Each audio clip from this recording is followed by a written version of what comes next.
11월 21일 정전시장입니다. 자, 뉴욕 3대 지수는 장 초반 엔비디아의 호실적을 바탕으로 강세 흐름을 보여주다가 딱 이제 12시 넘어가면서 연준 인사들의 매파적인 발언들이 이어졌습니다. 특히 리사 쿡 이사의 굉장히 좀 선 넘는 발언들이 시장을 흔들었고 장 마감에는 엔비디아의 이제 결제 대금 이슈, 물건은 팔았는데 실적은 잘 나왔는데 돈을 굉장히 못 받고 있다. 계속적으로 지금 대금이 미뤄지고 있다는 뉴스가 나오게 되면서 시장에서는 좀 충격적인 하락 전환이 나왔습니다.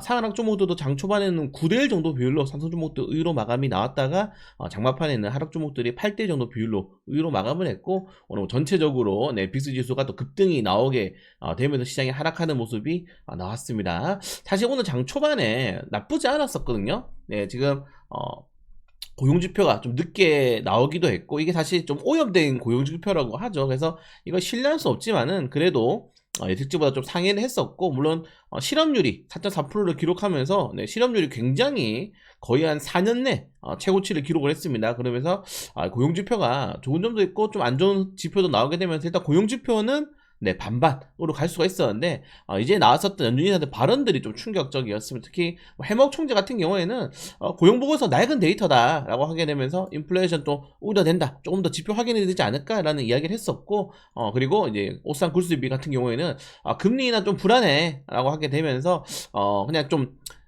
우리가 흔히 말하는 데이터도 봐야 된다라는 또 발언을 했었는데, 쿡 이사가 굉장히 문제죠. 이분 뭐 아시겠지만 트럼프 대통령이 자르려고도 했었던 이사입니다. 예, 지금 예전에 모기지를 대출을 사기로 받았다. 네, 부동산을 싸게 대출을 받았는데 알고 봤더니 뭐 이게 좀 내용이 다르더라. 그래서 뭐 투자 임대용 부동산으로 이거를 대출을 받았는데 알고 봤더니 뭐 이제 콘도를 구입하기 위해서 이제 어느 정도 부동산에 좀 이런 문서가 조작돼 있었다. 이걸 이제 트럼프가 빌미로 자르려고 했었는데 이제 뭐 결국에는 못 잘랐죠. 못 자르다 보니까 갑자기 오늘 역사적 고점 속 시장 하락 가능성의 경고, 연준 인사가 주식을 얘기한 거예요. 주식 시장이 지금 너무 고점이라서 시장 가능성이 경고되고, 여기에 미국의 이제 기준금리가 4%대가 적당하다라는 굉장히 섬나는 발언을 했습니다. 네. 해리스가 임명한 사람이에요. 그래가지고 참 지금 미국 레딧 인터넷에서도 난리가 났어요. 굉장히 섬 넘는 발언을 지금 하게 되면서 자산 가격의 대규모 하락 가능성이 증가되었다, 이런 발언을 했었고, 뭐 금리도 굉장히 센 발언을 했죠. 그러니까 이 발언 딱 나오고 나서, 이 발언 나와서 1시에 발언 나왔잖아요. 이 발언 나오고 나서 지수가 급락이 나왔어요. 그러니까 지금 자, 연준 인사들이 참 이제 정치적에서 굉장히 좀 중립적이어야 되는데 그렇지 않더라 좀 생각이 되고, 사실 그래서 제가 막 트럼프 SNS를 봤어요. 이거 큰일 났다, 이거 트럼프가 또 한마디 해줘야 되는 거 아니냐 했는데, 오늘 호날두 만나서 즐겁게 공을 차는, 이건 합성 사진입니다. 네, 공을 차는 그런 모습도 연출했다. 그래서 오늘 트럼프의 이런 SNS에 좀 반박을 기대했는데 그런 건 나오지 않으면서 시장에 충격적인 하락이 나왔고요. 보시는 것처럼 패드워치 기준으로 또다시 연준 금리 동결 가능성이 60%까지 올라가는 모습이 계속 왔다 갔다 해요. 근데 그전에는 막 또 50%대 초반까지 또 떨어졌다가 또 60% 가까이 급등이 나왔고, 뭡니까 여러분들, 유동성이 또 우려가 되면은 비트코인이 무너지기 시작하죠. 비트코인이 그러면서 장중에 또 크게 하락이 또 나오는 모습. 비트코인 같은 경우 지금 9만 달러까지 하회하면서 좀 있으면 또 연중 최저치까지 또 떨어질 가능성이 굉장히 높아지고 있는 상황입니다. 여기에 이제 이슈가 나오면서 지금 피어 앤 그리드 공포지수가 여러분들 역대급 공포예요. 지금 시장 자체가 1개월 그냥 보시면은 역대급 공포지수를 지금 나타내고 있습니다. 역대급. 투자 심리가 완전히 얼어붙었어요.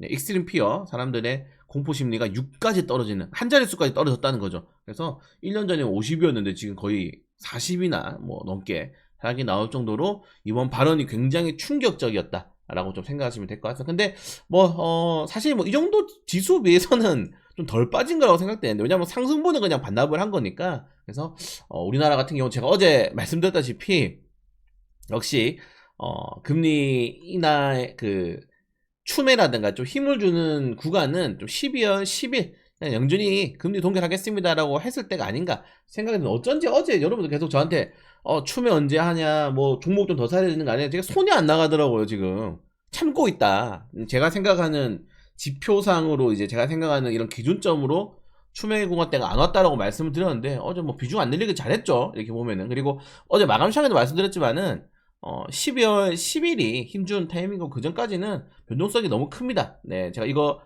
관련된 연준 인사들의 발언들도 제가 이번 주에 좀 일정 빡세다고 올려드린 것처럼 이제 뭐 12월 10일까지는 좀 관망하면서 대응해야 되는 게 아닌가 말씀을 다시 한번 더 드리고 싶고요. 자, 아무튼 이런 이슈가 나왔고, 자, 중요한 게 이 이슈 나온 뒤에 추가적으로 하락이 나왔잖아요. 보시면은 엔비디아가 장중에 이제 5%까지 올라갔다가 급락이 나왔어요. 장마판에.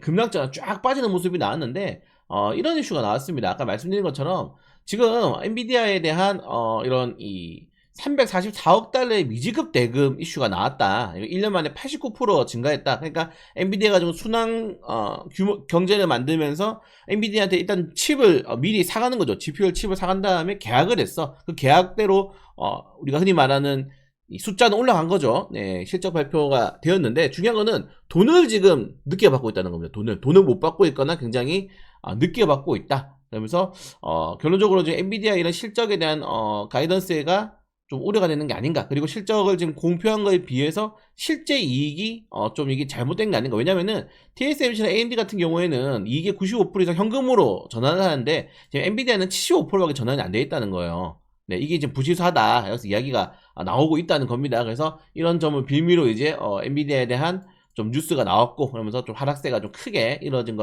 이루어졌다라고 좀 말씀을 드리고 싶은데, 뭐 사실은 아까 말씀드린 것처럼 엔비디아가 좀 순환 경제를 하고 있는 거기 때문에 거기에 따른 좀 지연 이슈가 나오고 있는 거고, 여기에 대해서는 또 제임스 양 CEO의 좀 추가적인 발언을 우리가 기다려봐야겠죠. 그러니까 뭐 아까 말씀드린 것처럼 이슈 자체가 계속 지금 좀 일정도 많이 남아있고 했기 때문에 좀 천천히 길게 보시는 게 좀 좋지 않을까 생각이 됩니다. 자, 아무튼 이 정도 내용이 있었고, 네, 오늘 뭐 전체적으로 시장 자체가 굉장히 부진했고 또 달러는 상승했고, 근데 국채금리도 떨어졌어요. 이게 웃겨요. 지금 그냥 계속 이 지표가 좀 이상해요. 저는 지금 지표를 보면서 이게 하나의 지표로는 해석할 수 없는 이슈들이 계속 발생하다 보니까 저는 그냥 계속 그냥 헤지펀드와의 지금 싸움이라고 저는 그냥 그렇게 해석을 하고 있거든요. 헤지펀드들과 지금 이제 우리가 흔히 말하는 기술 주들을 투자하는 이런 뭐 투자 CEO들과 뭐 투자자들의 그냥 싸움이다. 이거를 이겨내면서 실제로 뭐 다시 컷오프를 만들 것인지, 아니면 헤지펀드들이 우려하는 대로 결국 거품을 맞이해서 떨어질 것인지, 이런 싸움이 계속적으로 발생하는 게 아닌가. 타지 뭐 트집 잡아보려면 뭐 한두 개가 아니잖아요, 이슈 자체가. 그래서 시장 자체의 이런 변동성은 당분간 계속될 겁니다. 당분간. 증시가 고점인 구간이고, 저는 강조드리는 게 뭐냐, 지금 우리가 산업 트렌드를 바꿀 만한 시간에 와 있잖아요. 이걸 제가 뭐 예전에 10년 전에는 전기차, 그리고 20년 전에는 스마트폰으로 예를 좀 들어드렸는데, 뭐 그 전에는 이제 IT, 우리 인터넷 세대라고 할 수 있겠죠. 우리 2000년대부터 시작해가지고, 그러니까 이게 딱 온단 말이에요. 10년 단위로 스마트폰이 나왔고 전기차가 나왔고, 이제는 이제 AI 시대로 전환이 나오고 있는데, 항상 그 시점에는 굉장히 많은 거품론과 여기에 대한 우려들이 발생했지만 결국에 시장에서 한두 기업들은 살아남아요. 그래서 결국에는 기업을 선별하는 게 좀 좋은 게 아닌가, 좀 이렇게 말씀을 다시 한번 더 드리고 싶습니다. 뭐 이런 내용들이 좀 시장 오늘 크게 흔들었다 확인하시면 될 것 같고, 네, 그 제약은 사실은 뭐 나왔던 재료들이 반복되는 거기 때문에 뭐 크게 볼 건 없고, 사실 지금 우리가 좀 관심 가져야 될 게 요거죠. 네, 중국과 일본에 지금 굉장히 뭐 한일령에 대한 이슈도 나오고 있는데, 우리나라 한일령처럼 제한한다, 네, 한국을 이렇게 뭐 제한한다, 일본을 이렇게 해가지고 뭐 한뭐뭐령 이렇게 나오고 있는데, 지금 계속적으로 관련 테마주들이 움직이고 있는 것도 사실 수급이 갈 데가 없어요. 지금 너무 변동성이 높기 때문에. 그래서 이런 테마주들 위주로 계속 오늘 또 움직일 수 있을지 좀 지켜보도록 하겠습니다. 근데 대화총통이 지금 중국이 일본산 수산물 금지하니까 일본 또 스시 먹고 있는 사진을 올렸어.